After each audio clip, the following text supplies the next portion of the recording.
now.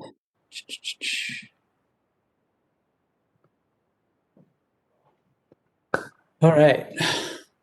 Well, for those of you who didn't look at the little presenter's notes, my name is Will. I'm going to be presenting a little bit on like where stewards are made. And I've been a guide and instructor for about the last decade. And I also have a master's degree in sustainability. So that's sort of my background.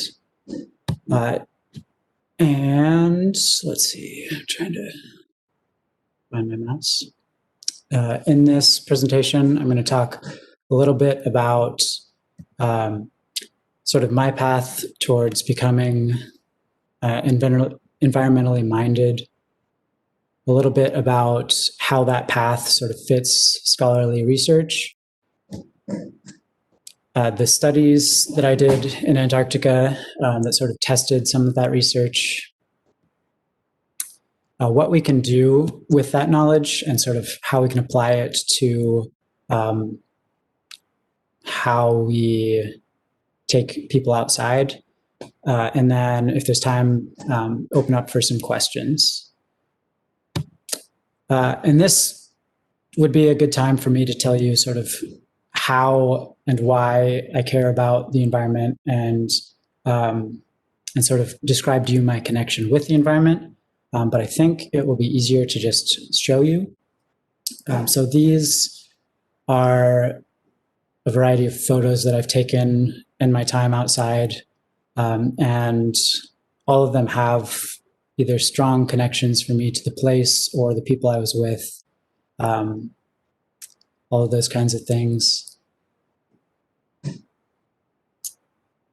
And these photos have sort of influenced how I think about the world and how I interact now with the world and the people around me.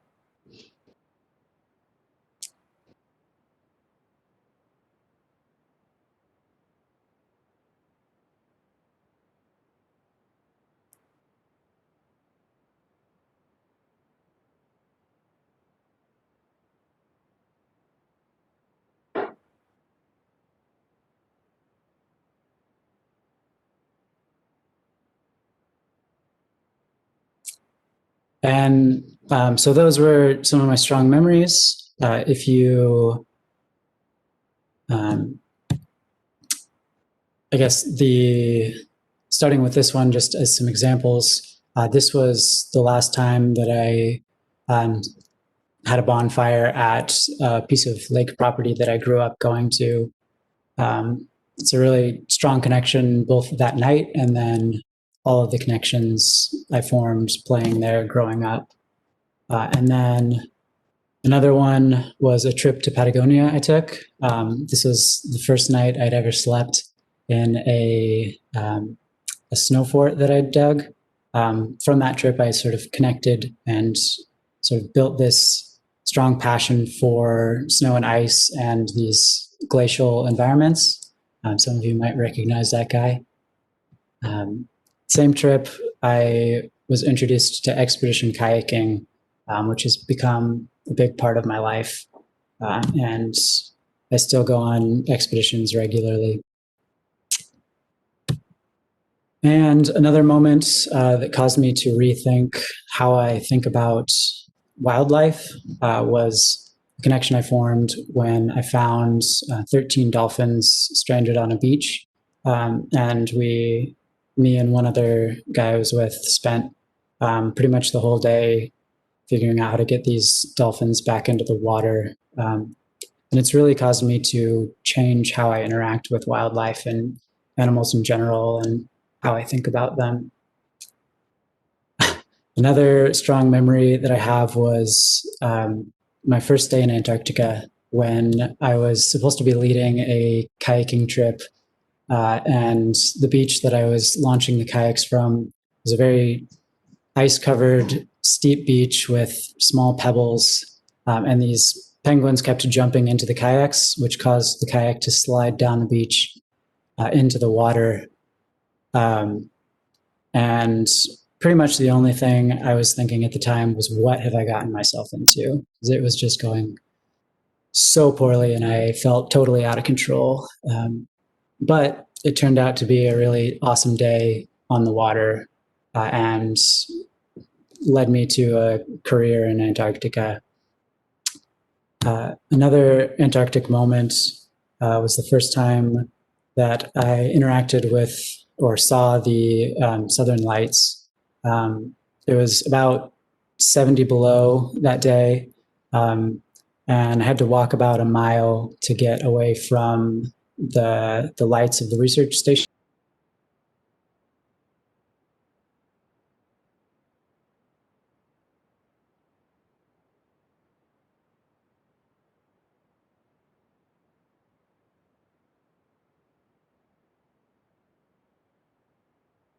Looks like Will disconnected a little bit from the Wi-Fi, but sometimes they'll just come right back in.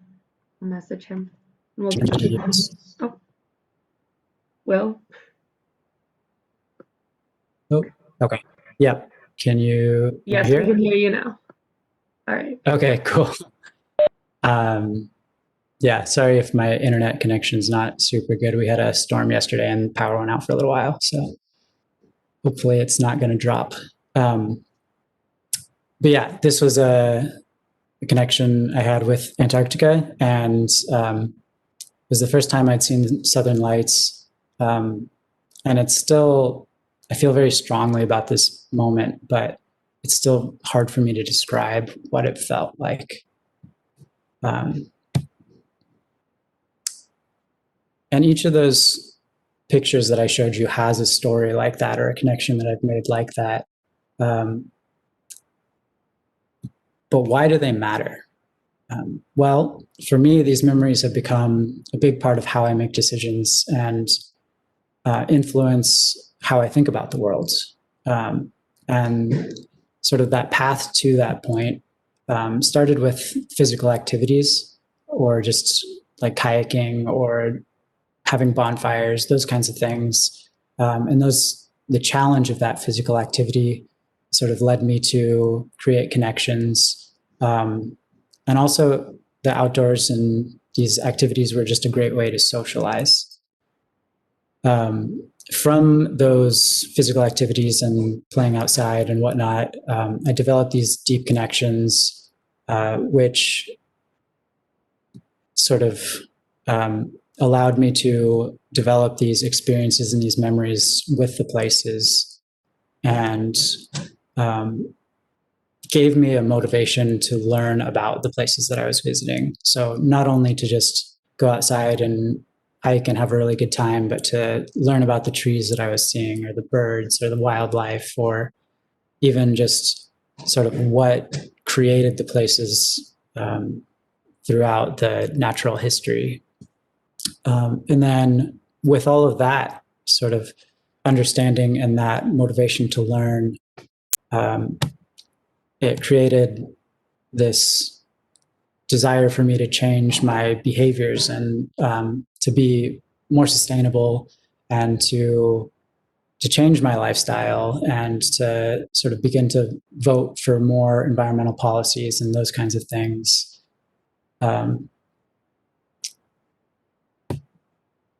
And so now I view myself as a steward. But where do stewards generally come from? Like, I was curious if that path that I took is a path that most people take, or if that's a common path for people to take. And one thing that I learned is that awareness is not action. So just because I'm aware that The Bachelor plays on Mondays doesn't mean that I'm going to go and watch The Bachelor, right? Or whatever the example might be. Just because you're aware that climate change is a huge issue for our planet moving forward doesn't mean that you're going to have the motivation to change your lifestyles, to be more environmentally friendly, to have a lower carbon footprint, those kinds of things. And we have a tendency to assume that awareness is action, and that if you know a problem exists, you'll care enough to act on that problem. But unfortunately, that's not the case. So if environmental action is our goal, what do we need to get there? Some research has shown that a moral consideration for that place is the main necessity. This moral consideration might be just how we view our interactions with the place. It might be any number of things. But you have to consider the environment as part of your scheme of justice and sort of how you perceive justice. And a lot of that comes from the perception of similarities between yourself and that environment. So, for example, Antarctica, and I've connected very deeply with Antarctica. So when I think of myself, Antarctica is part of what I think of.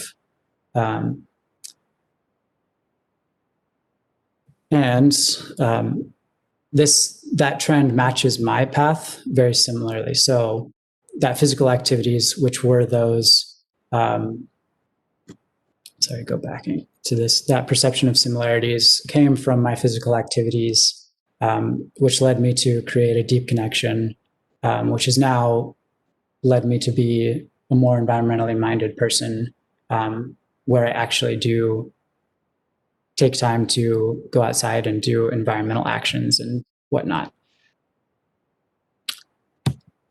And so, assuming that this is a similar path for people, the steps can be broken down pretty well, so that we're looking for that perception of similarities with nature. First thing we probably should do is spend some time outside. Spending time outside looks different for different people. Maybe for some people, it's a 90-day expedition. For other people, it's a walk through the park. And then that time outside will then allow us to develop these connections to place, and eventually sort of build a sense of place. This is a pretty common term in outdoor education these days.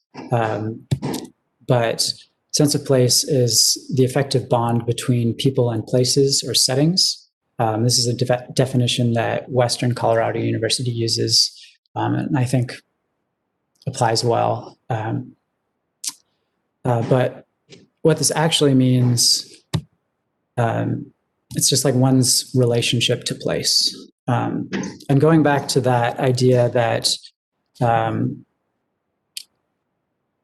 your sense of place depends on the person, I can use some examples.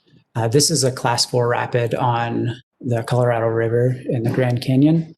For a lot of people, that looks really fun. Some people, it might look terrifying. Other people maybe think it's boring. Maybe they're like a class 5 boater or whatever. I kind of doubt that. If you were operating the boat, in charge of the oars and whatnot, it might be outside of your comfort zone. And this might be a bad memory, something that doesn't allow you to connect with nature. Maybe you're just tensed up and scared. And if you're not having a good time because it's way outside of your realm of what's exciting, you're probably also not having a great time.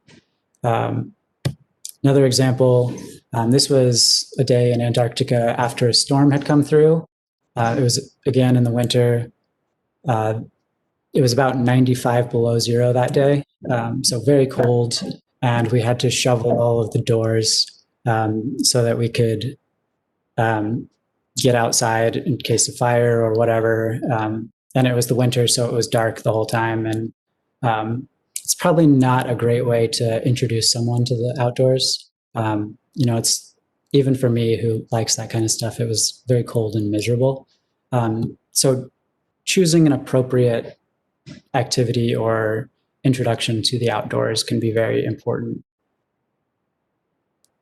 So just again, activities must be appropriately challenging for participants, whether that be you don't want it to be too challenging and you don't want it to be too easy, in order to build the strongest connections to places. But it might be mentally challenging, physically challenging, or whatever to get to that point of the appropriate challenge. So we finished step one. We've sort of worked on that, that sense of place. And now we want to build that moral consideration. So to do that, the first step for a lot of people is understanding the systems a bit better. So like in my example, I spent the time outside, I connected, and then I was motivated to learn. This understanding can come from classes, like, for example, things that you're learning during your master's degree or your undergraduate degree, or even your high school or junior high and elementary schoolings. It can come from outdoor education or any number of things, maybe even a lecture like this today.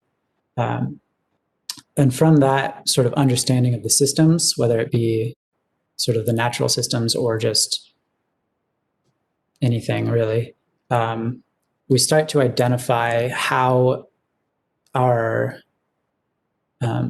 behaviors and our actions influence the people and places around us.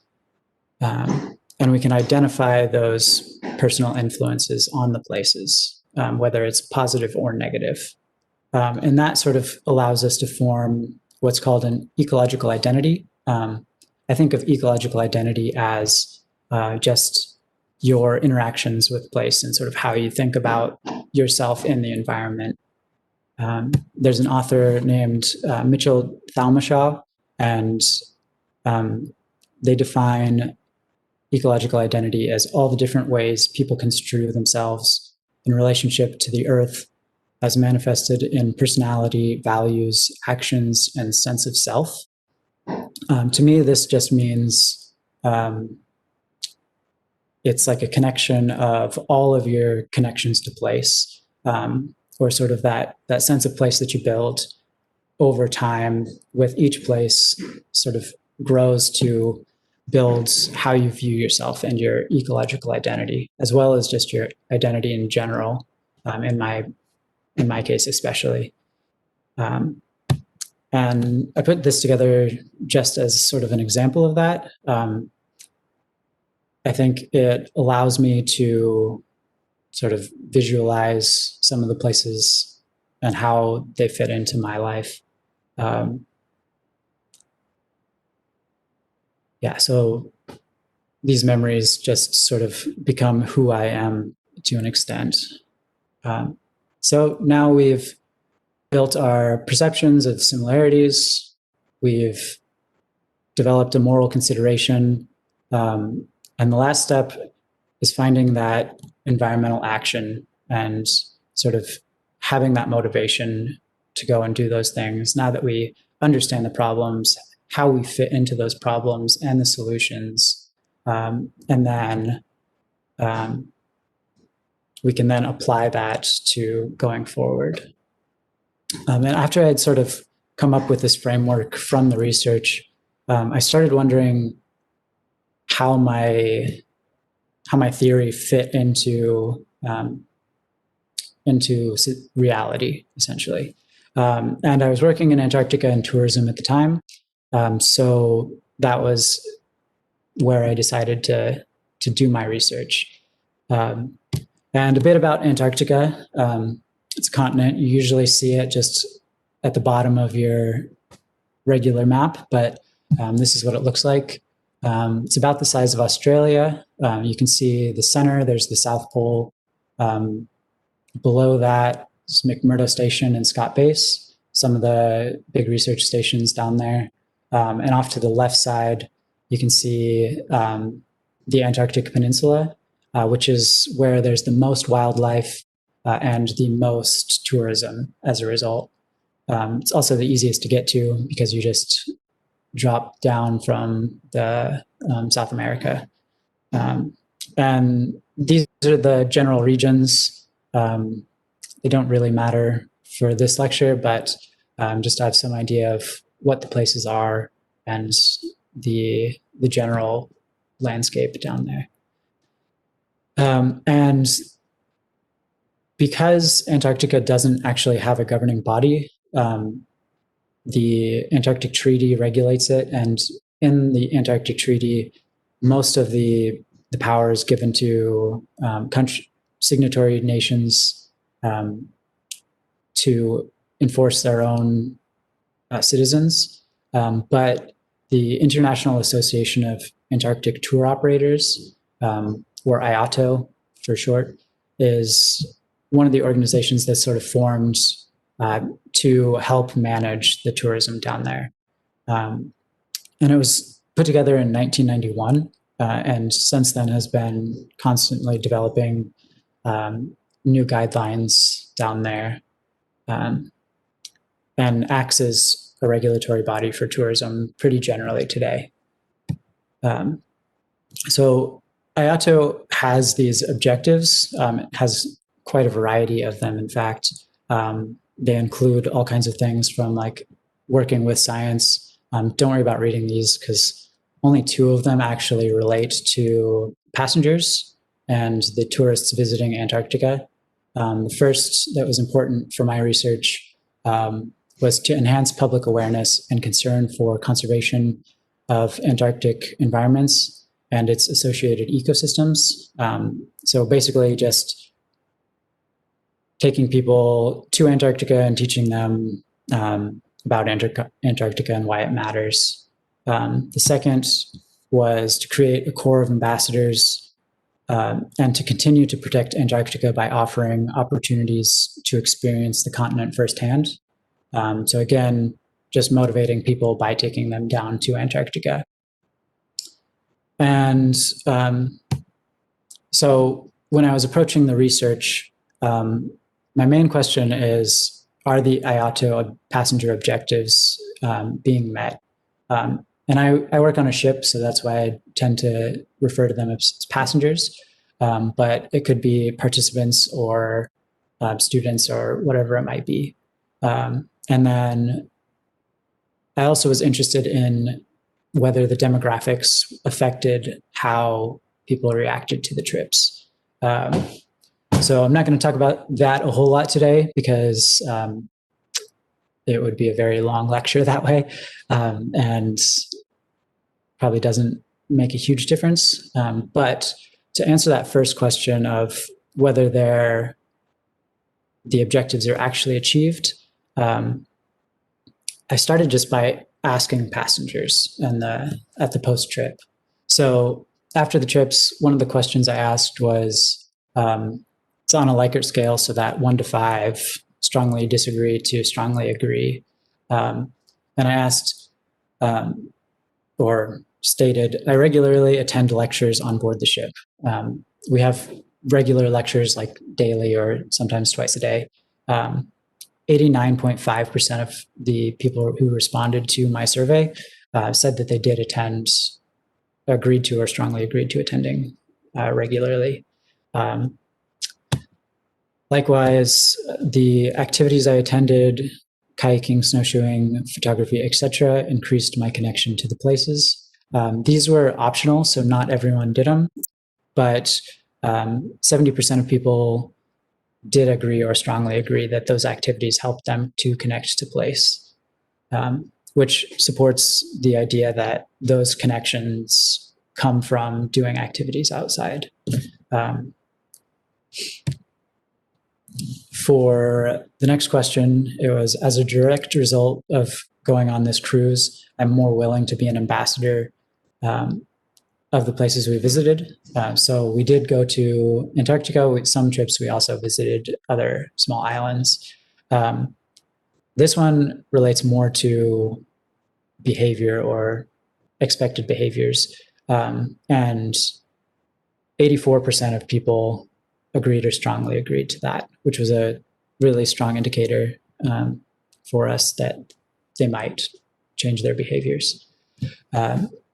The next question, as a direct result of going on this cruise, I'm more aware of conservation challenges facing Antarctica.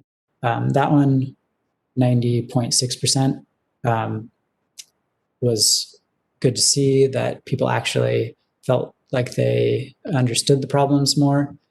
Even more so, 87.7% of people strongly agreed or agreed to, as a direct result of going on this cruise, I am more concerned for Antarctic conservations. So not only aware, but also concerned. And self-reporting doesn't always give the most accurate results. So I also did some quantitative research using the nature relatedness scale. This scale was designed by Dr. Elizabeth Nisbet, Dr. John Zielinski, and Dr. Susan Murphy. And it's a 21 question survey that is also on that 1 to 5 Likert scale. And then it has 3 subcategories when you're scoring it. These subcategories are self, which to me is most similar to like ecological identity that we talked about earlier. The perspective score, which is the view of personal influences on the environment, and the experience, which is the feelings people have interacting with the environments. And so this has been shown to be a pretty good representation of how strongly people feel about the environment. And then that oftentimes has been shown to lead to more environmentally friendly actions when that score increases. So between the pre and post-trip scores, it was found that both the first and the second expeditions that I tested had increases in their NRS scores. The first trip had much better weather and better animal sightings, so I expect that that is why it's higher, but couldn't know for sure. But both did increase, which also supports the idea that these passengers developed stronger connections by actually visiting.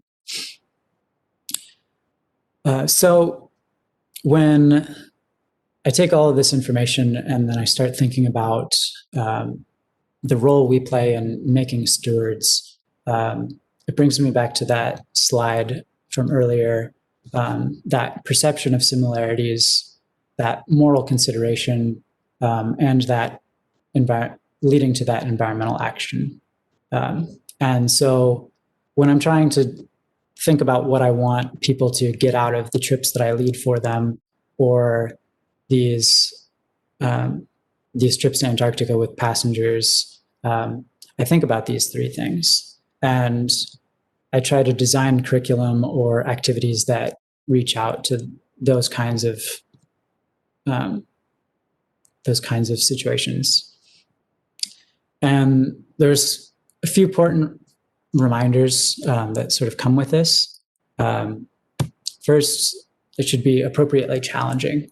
So you want to have people in a place where they're excited and engaged, and able to sort of really connect, where they're not bored and they're also not scared or nervous or whatever it might be.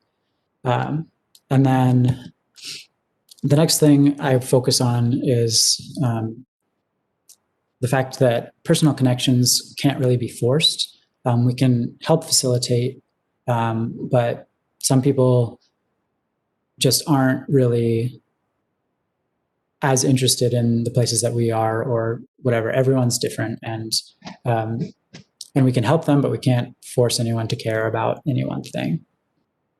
And then the next, emotional connections build stronger connections to like sense of place or your ecological identity.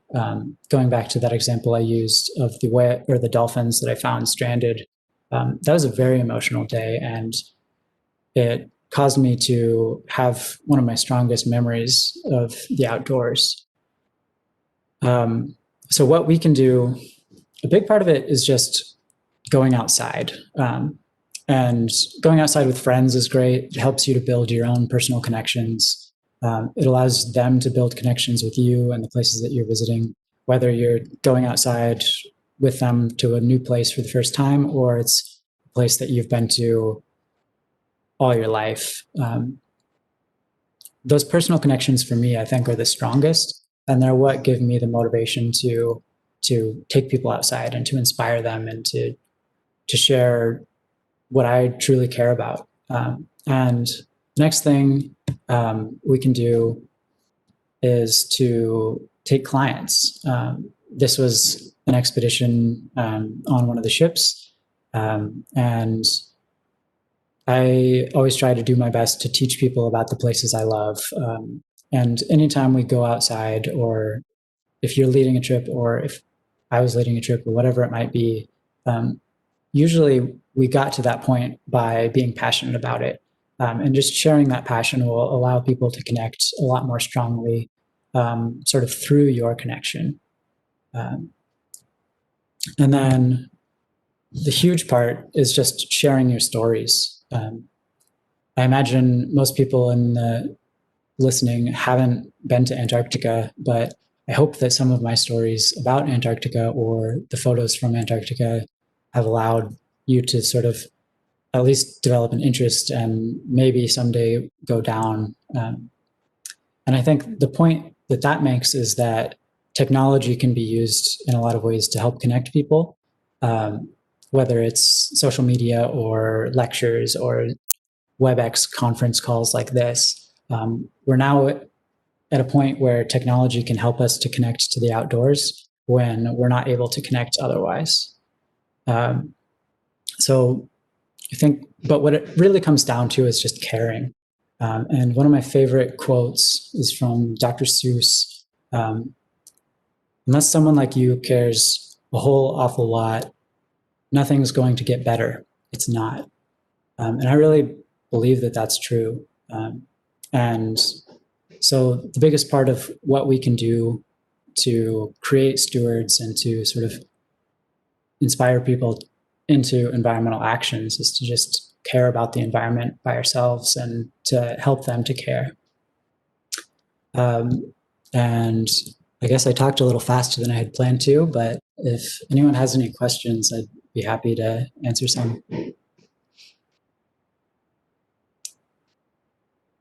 How long were you down in Antarctica for? Yeah, so for the last 4 years, I've been going down. I spend about between 4 and 8 months there a year. So you've been frequently except this year. visiting. Yeah, I go down pretty regularly. That's cool. Yeah. Never thought like there would be like a huge tourism industry down there, to be honest. I just thought it was like a dead man's land, but that's really cool. I'm gonna check it out. Yeah, it's been growing pretty quickly. 1991, there really wasn't much, maybe like 5,000 people that would go down a year, but now it's I think it's up to about 40,000. Yeah, so especially with the big lights increase, too. but still relatively small.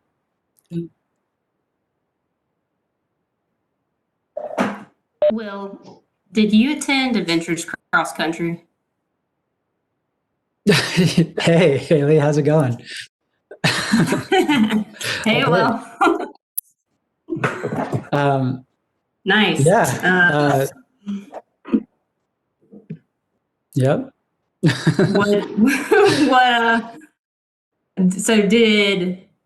What made you choose the NRO scale versus like the Connected to Nature scale? I liked that it had 3 subcategories, and those categories, I think, allowed me to answer more questions. So I did a pretty in-depth statistical analysis of the research and the demographics with those. So I thought it allowed me to get more insight onto like what might be causing the shifts in the NRS score based on the activities or the demographics. Were you able to, or did you look? Yeah. What were you able to assess or understand, or did you even use it this way to look at people that were potentially more connected to nature versus those that weren't, and their ability to form a sense of place? Yeah. So one of the things that I was interested in was how people who already thought of themselves as environmentalists would interact.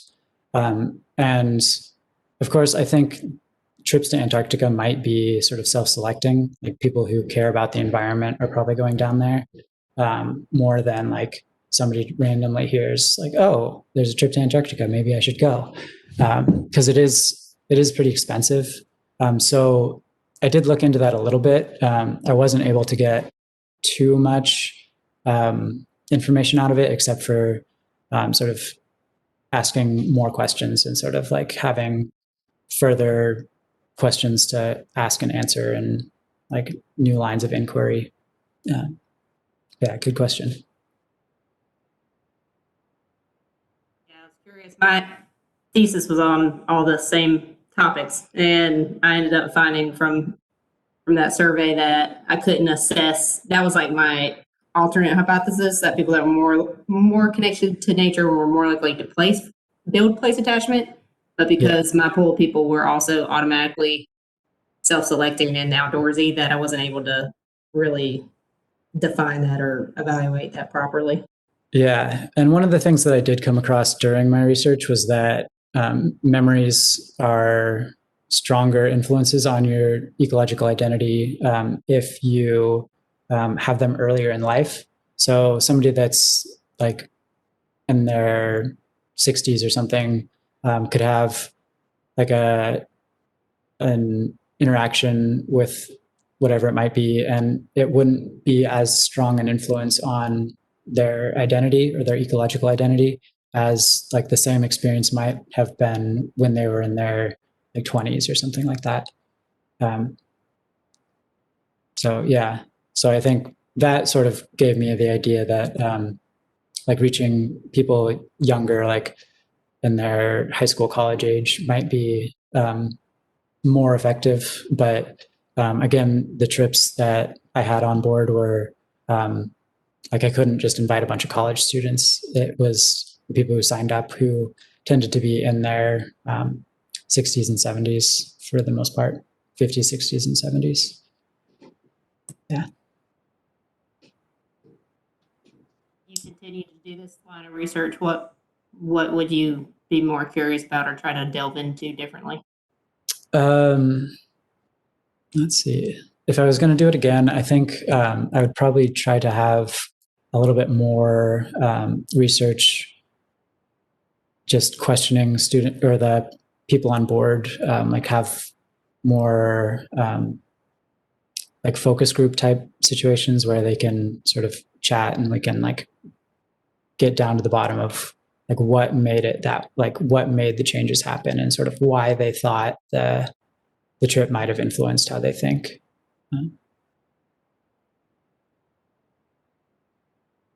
Yeah.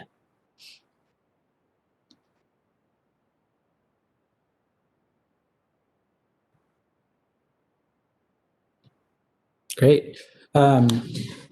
Yeah. So I'm always happy to talk.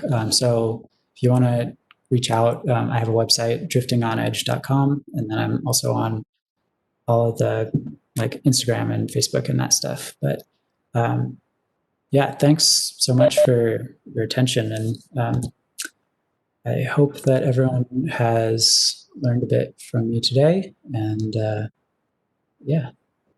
Thank you. Great presentation. It was very interesting. Thank you. Thanks for coming. No problem. Right. I'll see if I can figure out how to unshare my screen.